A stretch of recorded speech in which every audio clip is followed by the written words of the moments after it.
Congratulations are in order for comedian Jess Hilarious, who has announced that she is the new official third member of the Breakfast Club. There was some rumblings at the top of the year after the Breakfast Club came in following their holiday break.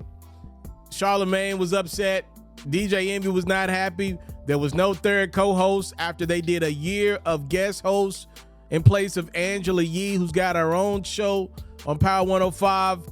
Jess even called Charlamagne and Envy trash during one of their radio shows without her this year. There have been rumblings that maybe Jess didn't get the job. She had kind of hinted at an announcement during a holiday dinner that she had got said job. I'm just happy for the Breakfast Club. They land Jess Hilarious as their new third co-host. Let me be clear with you guys. I saw most of the co-hosts that the Breakfast Club had in some capacity last year. The Breakfast Club didn't add Jess as a want. That program needed Jess Hilarious, all right? Yes, you could have went out in other directions, but from what I see, this is my vantage point, that program needed Jess Hilarious. You know, because of things, you know, look, y'all know I think the most of Charlamagne. I think he's the best interviewer of all time. Over the last few years, Charlamagne has chosen the industry. I'm not knocking it, it just is what it is. He's industry now.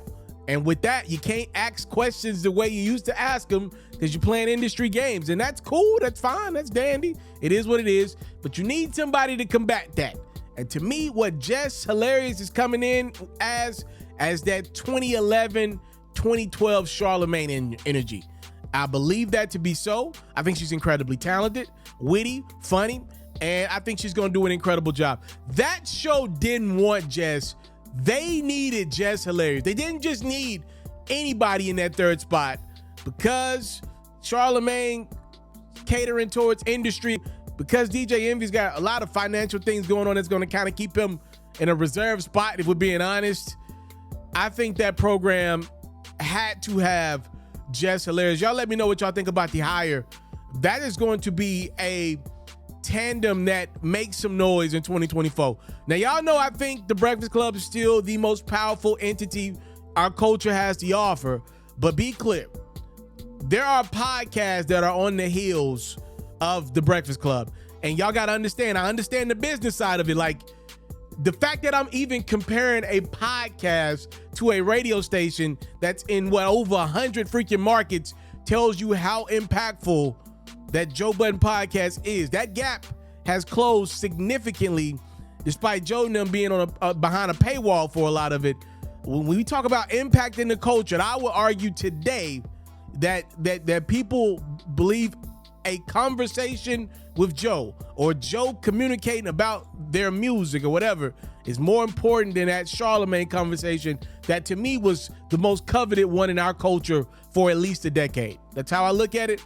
But from a program perspective, I think Jess puts the Breakfast Club clearly back in that top spot because she is entertaining and incredible for content. Time, love, and support is what your boy would never take for granted. Let me know what y'all think about the fit. I've seen a lot of you outlets out there get played a little bit by Jess Hilarious and the Breakfast Club over the last couple weeks. Y'all marks anyway. I'm not surprised y'all got played. Y'all always get played. You never catch me slipping. I kind of had an inkling that there could be a little bit of some promotion going on, some marketing behind the scenes from the Breakfast Club and Jess, or maybe even some contract negotiations. Time, love, and support is what your boy would never take for granted. I'm out.